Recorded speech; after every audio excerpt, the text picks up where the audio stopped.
ಎಲ್ಲ ಪಕ್ಷ ಆಯಿತಾ, irrespective of Congress, BJP, Samajwadi party, ಅದು ಕರ್ನಾಟಕಕ್ಕೆ ಬಂದರೆ JDS ಇರ್ತಕ್ಕಂಥದ್ದು, ಅಥವಾ ಬೇರೆ ಬೇರೆ ಆಯಾ ರಾಜ್ಯಗಳಿರ್ತಕ್ಕಂಥ ಪಾರ್ಟಿಗಳಿರ್ತಕ್ಕಂಥವ್ರು. ಹಾಗಾಗಿ ಈ ವ್ಯವಸ್ಥೆಯನ್ನು ಕಂಟ್ರೋಲ್ ಮಾಡೋಕ್ಕೆ ಅವ್ರಿಗೆ ಸಾಧ್ಯ ಇಲ್ಲ. ಯಾಕಂತ ಹೇಳಿದ್ರೆ ಅವ್ರದ್ದು ಬಿಸ್ನೆಸ್ ಆಗಬೇಕು.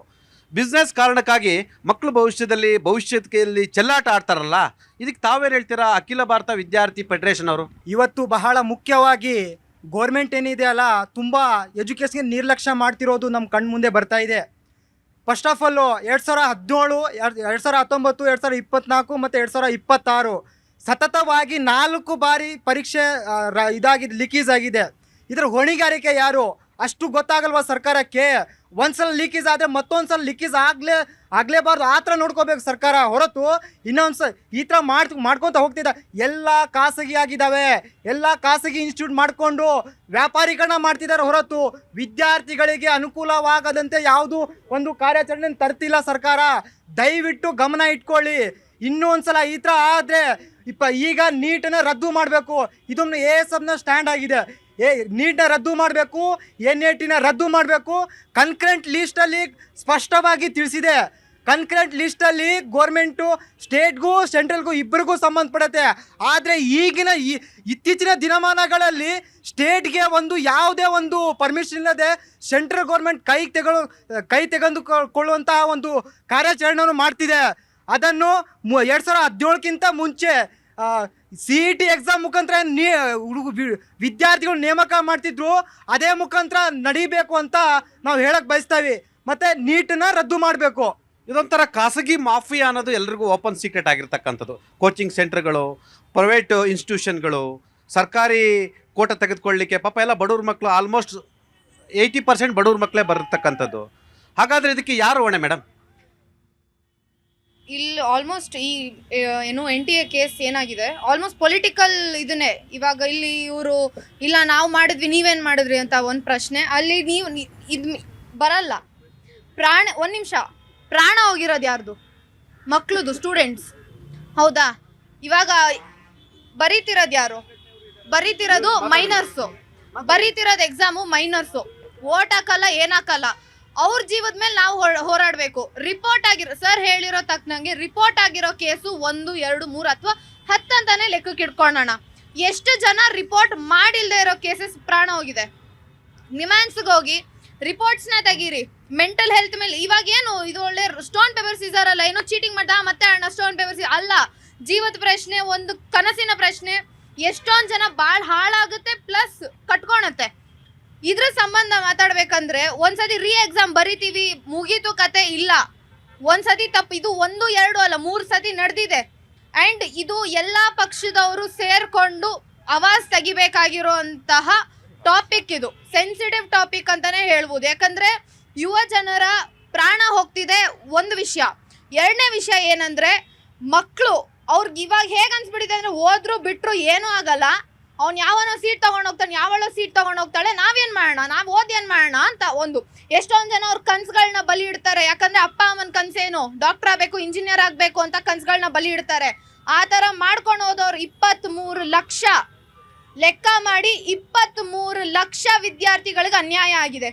ಎಲ್ಲ ಪಕ್ಷ, ಕಾಂಗ್ರೆಸ್, JDS, BJP ಅಂತ ಯಾವ್ದೂ ಬರಲ್ಲ. ಹೇಳ್ತಾ ಇದ್ದೀನಿ, ಯಾರಂದ್ರೆ ಯಾರೂ ಬರಲ್ಲ.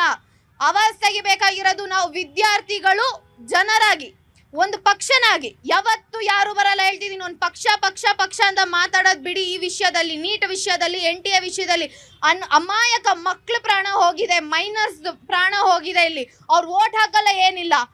ಎಷ್ಟು ತ್ಯಾಗ ಮಾಡ್ತಾರೆ ಅಂತ ನಾನೊಂದು ಎಂಥ ಸಿಸ್ಟಮಲ್ಲಿ ಇದ್ದೆ ಅಂತ ನನಗೆ ಗೊತ್ತು. ನಾನು ಅದ್ರ ಪ್ರಕಾರ ನಾನು ಮಾತಾಡ್ತಿದ್ದೀನಿ. ನಾನಂಥ ಸಿಸ್ಟಮಲ್ಲಿ ಇಲಿ ಜೀವನ ಮಾಡಿ ನಾನು ಮಾತಾಡ್ತಿದ್ದೀನಿ. ಸೊ ಆವಾಜ್ ತೆಗಿಬೇಕು ಅಂದರೆ ಎಲ್ಲರೂ ಒಟ್ಟಾಗಿ ಒಂದು ಪಕ್ಷನಾಗಿ ತೆಗೀರಿ. ವಿದ್ಯಾರ್ಥಿಗಳು ಗುಡಿದರೆ ಇಡೀ ದೇಶವೇ ನಡುಗುತ್ತೆ.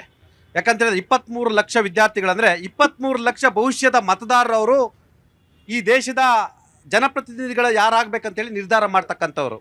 S, of course. ಇದಕ್ಕೆ ಯಾರು ಹೊಣೆಗಾರಿಕೆ?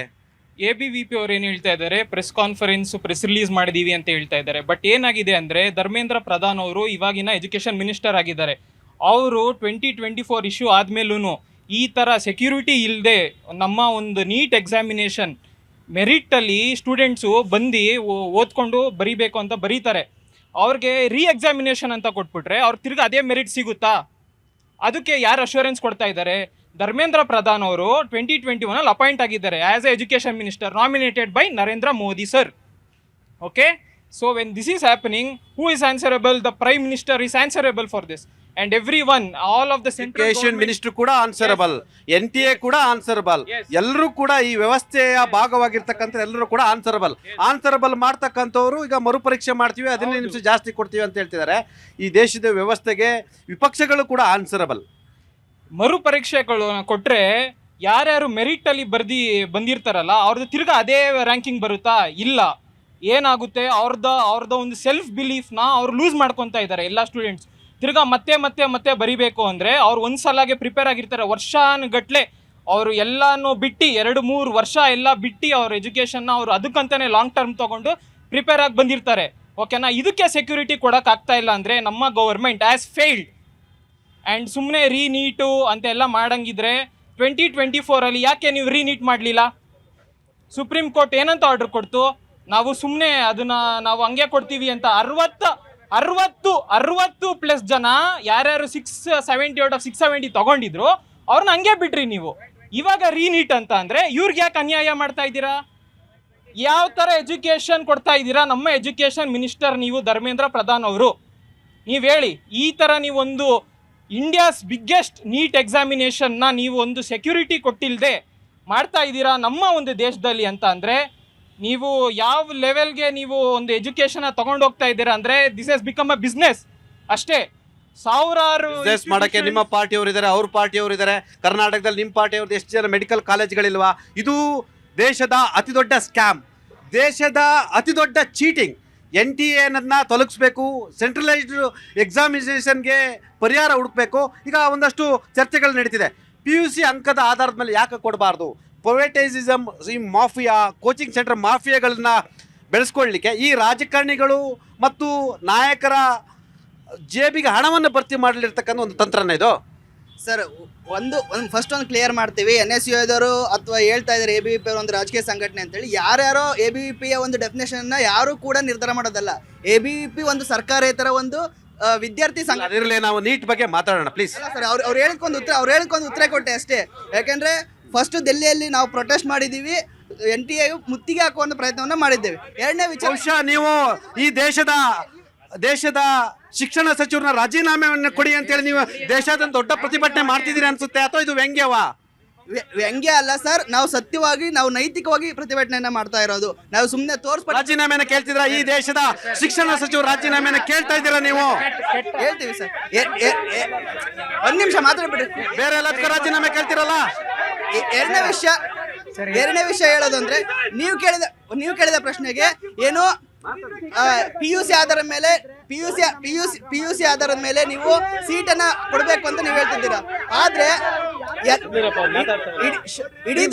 ಇಡೀ ದೇಶದಲ್ಲಿ ವಿದ್ಯಾರ್ಥಿಗಳು ಎಲ್ಲಾ ಭಾಗದಿಂದಲೂ ಬರ್ತಾರೆ. ಅದು ಗ್ರಾಮೀಣ ಭಾಗದಿಂದ ಬರ್ತಾರೆ, ಸಿಟಿ ಭಾಗದಿಂದ ಬರ್ತಾರೆ.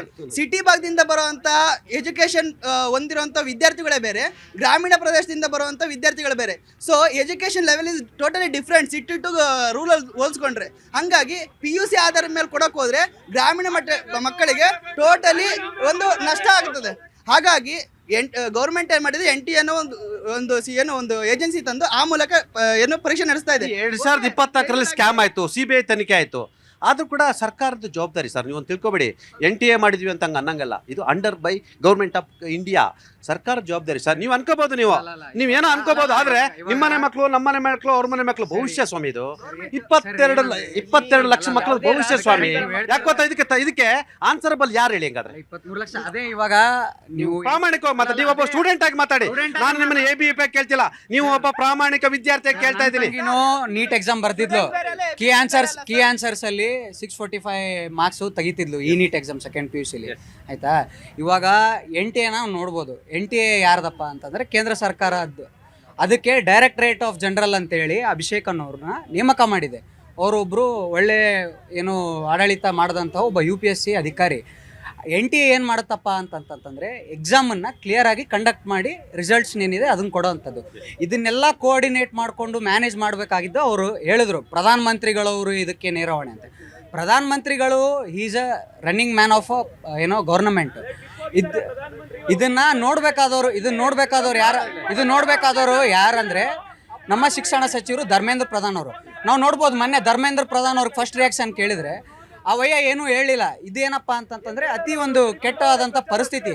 ಇವಾಗ ನಾವು ನೋಡ್ತಿರ್ಬೋದು, ಭಾರತ ದೇಶ ಸ್ವತಂತ್ರ ಸಿಕ್ಕು 77 ವರ್ಷ ಆದಮೇಲೆ ಸುವರ್ಣ ಯುಗಗಳ ನಿಟ್ಟಿನಲ್ಲಿ ಹೆಜ್ಜೆ ಆಗ್ತಿದೆ. ಅಂಥದ್ರದಲ್ಲಿ ಪ್ರಪಂಚದಲ್ಲಿ ನಾವು ಎಲ್ಲ ರೀತಿಯಲ್ಲೇನು ಮುಂದೆ ಹೋಗ್ತಿದ್ದೀವಿ. ಎಲ್ಲ ರೀತಿ ಹೋರಾಟಗಳು ವಾರ್ಗಳು ನಡೆದ್ರೂ ಕೂಡ ಎಲ್ಲದರದಲ್ಲೂ ನಾವು ಮುಂದೆ ಇದೀವಿ. ಬಟ್ ಶಿಕ್ಷಣಕ್ಕೆ ಬರೋದಾದ್ರೆ ಡಾಕ್ಟರ್ APJ ಅಬ್ದುಲ್ ಕಲಾಂ ಅವರು ಒಂದು ಮಾತು ಹೇಳ್ತಾರೆ, ದಯಮಾಡಿ ಎಲ್ಲರೂ ಕೇಳಿಸ್ಕೋಬೇಕು. ಈ ದೇಶದ ಕರಪ್ಷನ್ ಸ್ಟಾರ್ಟ್ ಆಗೋದು ಎಲ್ಲಿಪ್ಪ ಅಂತಂತಂದ್ರೆ ಸ್ಕೂಲಿನ ಬೆಂಚ್ಗಳಲ್ಲಿ. ಅಂದರೆ ನಾವು ನೋಡ್ಬೋದು, ಇವಾಗ ಯಾವುದೇ ಸಂಘಟನೆ ಆಗಿರಲಿ, NSU ಆಗಿರಲಿ, ಇಲ್ಲಿ ಅಖಿಲ ಭಾರತೀಯ ಕರ್ನಾಟಕ ಸ್ಟೂಡೆಂಟ್ ಆರ್ಗನೈಸೇಷನ್ ಆಗಿರ್ಬೋದು, AISD ಅವರಾಗಿರ್ಬೋದು, ABP ಅವರಾಗಿರ್ಬೋದು, ಪೊಲಿಟಿಕಲ್ ಪಾರ್ಟೀಸ್ ಆಗಿರ್ಬೋದು, ಎಲ್ಲರೂ ಏನು ಹೇಳ್ತಾರೆ, ಮೊದಲಿಗೆ ಭ್ರಷ್ಟತನ ನಿರ್ಮೂಲನೆ ನಮ್ಮ ಕೆಲಸ. ನೀವು ನೀಟ್ ಬಗ್ಗೆ ಮಾತಾಡಿ. ಎಸ್, ಅಬ್ದುಲ್ ಕಲಾಂ ಅವರಿಗೆ ಈ ದೇಶದ ಬಗ್ಗೆ ವಿಶಾಲವಾದ ಮನೋಭಾವ. ಇವಾಗ ಆಗ್ಲೇ ಒಂದು ಯಾರೋ ಇದನ್ನ ಹೇಳಿದ್ರು, ಪ್ರತಿಷ್ಠಿತ ಒಬ್ಬ ರಾಜಕಾರಣಿ, ಅವ್ರ ತಂದೆ ಕೂಡ ರಾಜಕಾರಣಿ, ಅವರು ನಮ್ಮ ರಾಜ್ಯದ ಸಚಿವರು, ತಮ್ಮ ಕಾಲೇಜ್ಗಳಲ್ಲಿ ಓಪನ್ ಆಗಿ ಎಕ್ಸಾಮ್ಗೆ ಕಾಪಿ ಹೊಡಿಸ್ತಾರೆ, ಮೀಡಿಯಾದಲ್ಲಿ ಎಲ್ಲ ಬರುತ್ತೆ. ನೀಟ್ ಬಗ್ಗೆ ಮಾತಾಡಿ ಸರ್, ನೀವು ಡೈವರ್ಟ್ ಮಾಡಕ್ ಹೋಗಬೇಡಿ ಇಶ್ಯೂನ, ಆಯ್ತಾ? ಎಸ್ ಸರ್, ಇದಕ್ಕೆ ಪರಿಹಾರ ಏನು ಸರ್? ಈಗ ಅಖಿಲ ಭಾರತ ವಿದ್ಯಾರ್ಥಿ ಪರಿಷತ್ ವತಿಯಿಂದ ಇದೊಂದು ಆಗಿರೋದೊಂದು ಸ್ಕ್ಯಾಮ್ ಆಗಿದೆ. ಅದನ್ನ ನಾವೆಲ್ಲರೂ ಒಪ್ಪಲೇಬೇಕು. ಯಾಕಂದ್ರೆ ಒಂದು ವಿದ್ಯಾರ್ಥಿ ಜೀವನ ಹಾಳಾಗಿದೆ. 2-3 ವರ್ಷಗಳಿಂದ ಅವರು ವಿದ್ಯಾರ್ಥಿಗಳು ಪ್ರತಿಶ್ರಮ